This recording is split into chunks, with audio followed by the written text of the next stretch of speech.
안녕하세요. 사과나무학원에서 양정고 가르치고 있는 국어 김요섭입니다. 저는요, 자신있게 양정고 전문가라고 말씀을 드릴 수 있을 것 같아요. 지금까지 계속 목동 쪽에서 양정고 아이들 키워오면서 좋은 성과들을 내고 있다는 거 말씀을 드리고요.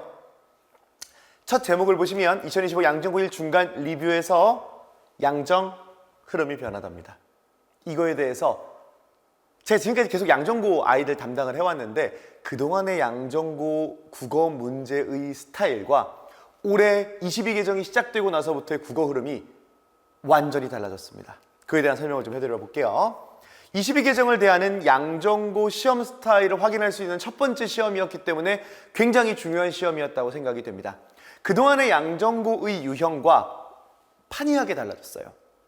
그동안의 양정고 시험 문제로는 22개정 교육과정이 원하는 시험 출제의 기준표에 조금 어긋날 수 있겠는데라는 생각을 사실 갖고 있었기 때문에 아이들에게 그런 부분을 계속 주지를 시켰습니다. 그리고요, 역시나 기존의 스타일과 다르게 출제가 되었고 이 부분에서는 제가 왜 그런지 뒤에서 쭉 설명을 하고 다시 한번 설명을 해드려 볼 테니까 잘 들어보세요. 수능형으로 변화합니다. 이게 가장 큰 특징이에요. 기존의 양정고 시험은요, 디테일한 게 되게 중요했어요. 심지어 이번에 양정고 2학년 시험 아이들 보잖아요. 디테일을 얼마나 잡았는지가 중요했던 시험으로 등장을 합니다. 근데 이번에 양정고에서 수능형으로 변화한다는 것, 어떻게 변화하기 시작하냐면요, 작품간 비교와 맥락이 굉장히 중요해지기 시작했다는 이야기예요. 즉, 이거를 잘 외운 거 가지고 쪼잘하게 냈던 게 그동안 양정고 시험 문제였다면 이번에는 큰 흐름을 다 외웠어? 세세하게 외웠니? 그러면 내가 보기 박스 한번 줘볼게. 혹은 내가 외부 지문 내볼게. 혹은 내가 작품을 바라보는 맥락을 너에게 줄게. 너 이거랑 연결지어서 문제 풀 수 있니? 라는 식의 문제가 등장합니다. 크게 고등학교 시험은 내신형 문제와 수능형 문제 이 두 가지가 있는데 22개정 교육과정이 되면서 수능형 문제, 즉 보기를 읽고 판단하면서 작품과 연결해서 융합해서 문제를 풀 수 있는지 없는지가 굉장히 중요해지거든요. 그 융합형 문제가 많이 나오기 시작하면서 작품 간 비교와 맥락 파악하는 문제가 꽤 많이 출제되었습니다. 그래서 얼마나 출제되었냐를 말씀을 드리면 총 문제는 25문제 중에 6문제, 24%가 작품 간 비교 문제였고요. 그 5문제가 맥락과 비교하는 문제였습니다. 사회문화적인 맥락으로 바라봐야 하는지 작가적 맥락으로 바라봐야 하는지의 식으로 작품이 사회와 연결되어 있거나 문화와 연결되어 있거나 작가랑 연결되어 있거나 독자랑 연결되어 있거나 그것과 관련한 시험 문제들이 무려 5문제나 출제되었습니다. 이게 왜 놀라운 일이냐면요, 대부분 맥락 관련된 문제들은 기존의 시험에서는 한 문제, 두 문제밖에 나오지 않습니다. 특히 양정고에서는 이런 문제들이 많이 출제되지도 않았었습니다. 근데 이번에는 이 문제를 5문제씩 넣었습니다. 그렇다는 건 기말고사도 어떻게 대비를 해야 할지 힌트를 얻을 수 있다고 생각해 주시면 좋을 것 같고요. 맥락과 각 작품 비교하는 것이 큰 틀이었습니다, 이번 시험에. 그리고 제가 여기 PPT는 적진 않았습니다. 말로만 해드릴게요. 앞에 한 11번 문제 정도가 10번, 11번 문제까지와 그 뒤에 문제가 느낌이 달라요. 앞선 문제와 뒷선 문제가 느낌이 다르다고요. 저는요, 두 분이 다른 선생님이라는 거를 아는데 그동안의 양정고 문제는요, 이게 그렇게 티나지 않았거든요. 근데 앞에 선생님과 뒤에 선생님이 다르다는 게 판이하게 보이고 앞에 선생님이 이번에 젊은 선생님이 출제하였다라는 이야기를 제가 들었습니다.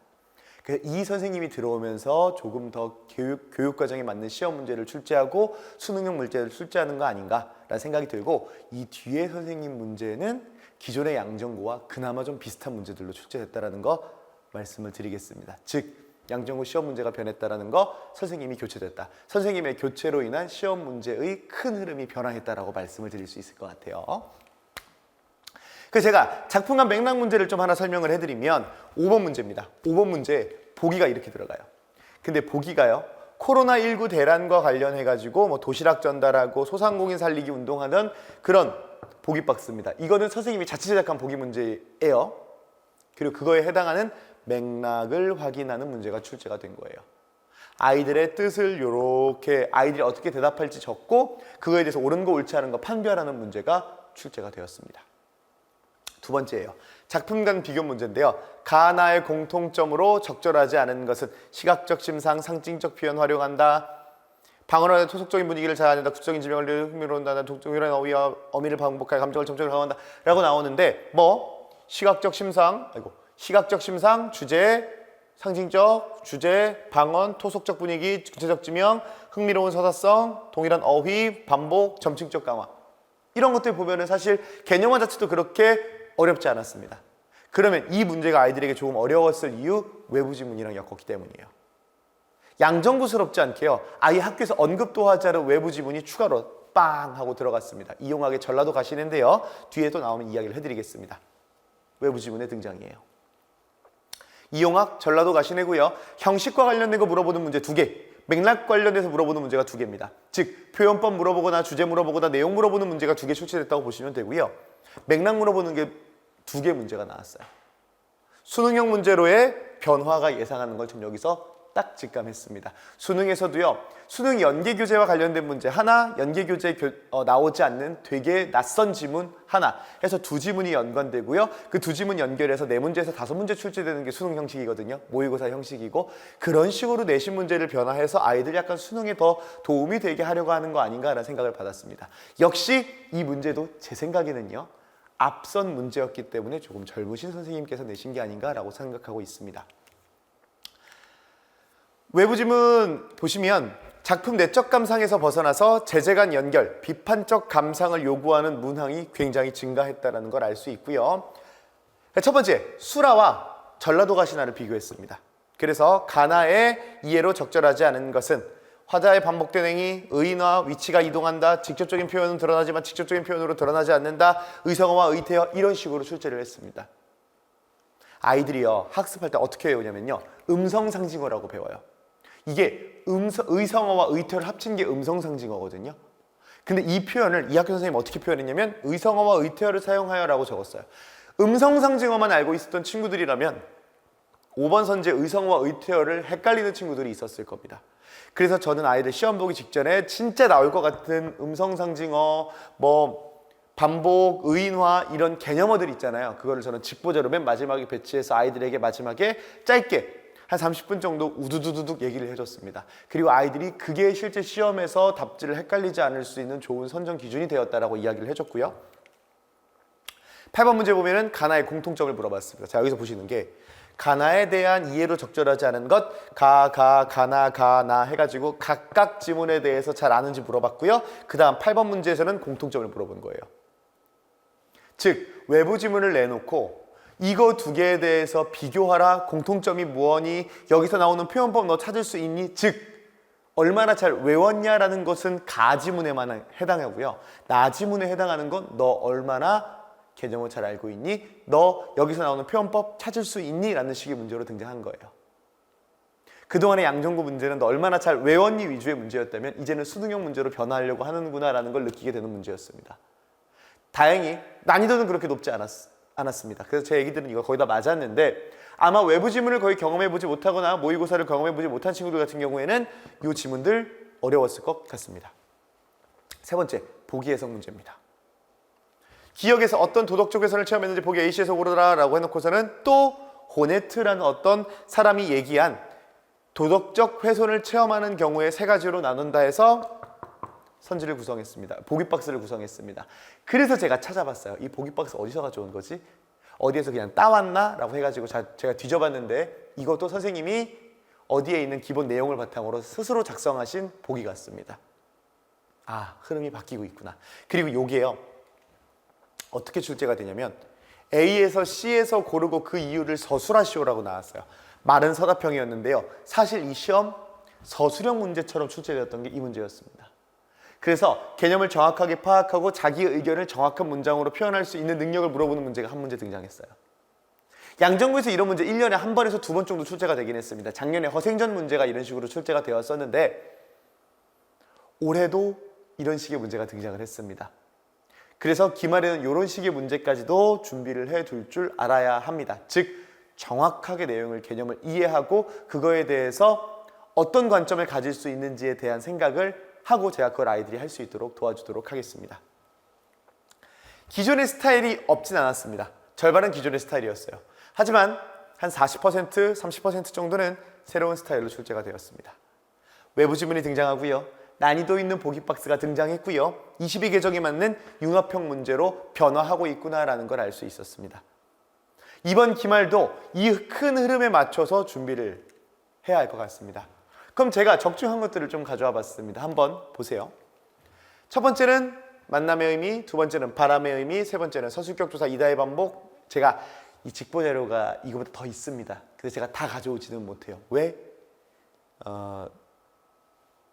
제 소중한 자료거든요. 제가 영혼을 바쳐서 만드는 그 정리들이기 때문에 이것들에 대해서 아이들에게 다 온라인상에 배부를 해버리면 제 애기들 입장에서는 너무 손해이기 때문에 저는 뭐 시험이 끝났지만 내년에 배울 제 애기들을 위해서라도 다 공개하지는 않겠습니다. 요거 보시면 만남의 의미 제가 위에 있는 거 쭉 다시 적어놨습니다. 그리고 뒤에 노란색으로 지금 보이실지 모르겠는데 모든 문제의 모든 선지에 제가 찝어준 게 전부 등장을 했습니다. 이 마음은 사실 주제와 연관되어 있는 거기 때문에 딱히 적진 않았는데 1번에 3번 선지 그대로 나왔고요. 4번에 4번 선지, 2번에 3번 선지, 2번에 1번 선지, 서답형 1번이 그대로 나왔고요. 4번에 3번 선지, 3번에 2번 선지. 혹시 이 영상을 보는 양정고 1학년 학부모님이 계시다면 아이들 시험지 가져와서 비교해 보셔도 됩니다. 이런 식으로 제가 아이들에게 찝어준 부분들이 전부 출제랑 연결됐다는 거 자신 있게 말씀을 드릴 수 있을 것 같습니다. 그리고 저는 아이들에게 빈칸 테스트를 계속해서 치릅니다. 그래서 아이들이 빈칸을 보고 나서 이거를 얼마나 정확하게 외우고 있는지를 계속해서 확인을 합니다. 왜? 제가 아까 말씀드렸죠. 양정고는 기존의 유형은 완벽하게 외우는 게 중점입니다. 그래서 완벽하게 외워야 그 다음에 아이들이 문제를 풀 수 있어요. 국어에서 아이들이 제일 많이 하는 실수가 국어 문제를 풀면서 이해하는 거예요. 최악입니다. 완벽하게 이해를 하고 완벽하게 암기를 한 상태에서 문제를 풀어나가야 됩니다. 그래서 제가 여기 부분을 가져온 이유를 보시면 작가 맥락, 사회문화적 맥락, 독자 맥락, 섬 이 부분 제가 빈칸 뚫어서 아이들에게 테스트 봤습니다. 그리고 저희가 아까 봤던 문제에서 맥락 문제가 여기서 그대로 등장을 했죠. 섬과 관련해서 실제로 맥락 문제가 등장을 했고 저희 아이들은 여기에서 빈칸을 했기 때문에 정확한 워딩을 알고 있고 정확한 기준을 알고 있기 때문에 대부분 다 맞췄다고 보시면 되겠습니다. 그럼 기말은 어떨까요? 큰일입니다. 기말 큰일입니다. 왜? 문법이 시작됩니다.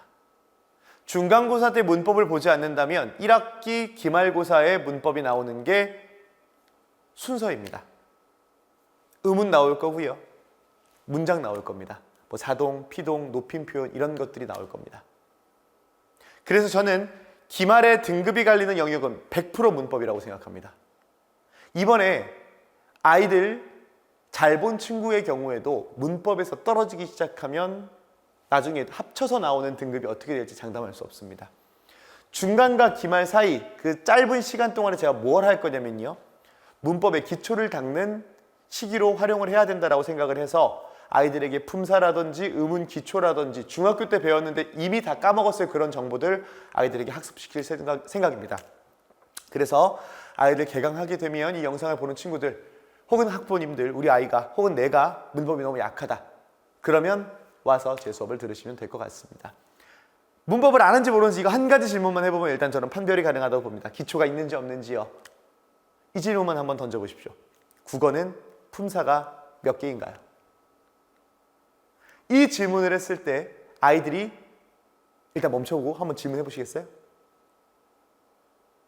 자, 아이들의 대답이 발품사요라고 이야기를 한다면 영어 문법은 잘하는 겁니다. 영어는 팔품사예요.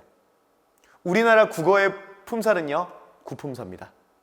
구품사를 정확히 알고 그 구품사에 뭐가 있는지까지 정확히 안다면 문법의 기초는 되어 있다고 보시면 되겠습니다. 그 기초들을 바탕으로 의문과 문장 수업을 진행을 해야 해요. 그리고 기본과 외부 지문까지 함께 준비해야 하는 게 기말고사라고 생각을 합니다. 그러면 제 시간표는 어떻게 돼 있냐? 제가 지금 현재 양정고 1학년과 2학년을 목동에서 하고 있는데 1학년 아이들은 6시부터 9시입니다. 근데요, 이게 지금 제가 따로 클리닉을 하지 않습니다. 클리닉 시간을 평일에 잡지 않고요. 6시면 5시 반까지 아이들 오라고 합니다. 그리고 9시면 아이들 10시에 끝나는 경우도 허다합니다. 와서 무얼 하냐? 제가 아까 보여드렸던 빈칸 있죠? 빈칸 시험을 다 치르고 통과해야만 갑니다. 그렇게 해서 교재를 완벽하게 암기를 한 상태에서 시험에 들어갈 수 있도록 진행을 하고 있습니다. 그리고요, 요 옆에 조그만 QR코드 하나가 있지요. 이 QR코드는 뭐냐면 제가 그동안 뭐 다른 유튜브를 나갔던 거나 아니면 무료 특강을 진행했던 영상들이 직접 여기에 다 있습니다. 그래서 만일 제 수업이 궁금하신 분들의 경우에는 저기 저 있는 김효선 선생님은 어떻게 수업하는지 정말 궁금하다 하시는 분들은 이 QR코드 찍으셔가지고 한번 영상들 몇 개 확인해 보시면 제 수업 스타일 아실 수 있을 것 같습니다. 그리고 한 가지 더 말씀을 드리면 이 안에 제가 방학 동안 진행했던 무료 의문 특강이 안에 들어가 있습니다. 그래서 의문에 대해서 조금 더 배워보고 싶거나 아니면 의문에 대해서 이 선생님 어떻게 설명하는지 궁금하다. 되게 재밌고 쉽게 가르칩니다. 그거를 제가 말하는 건 좀 의미가 없을 것 같고 한번 영상을 봐보시고 저 선생님은 저렇게 재밌게 가르치는구나. 아이들이 지루하지 않게 성적을 올릴 수 있겠구나를 파악하실 수 있을 겁니다.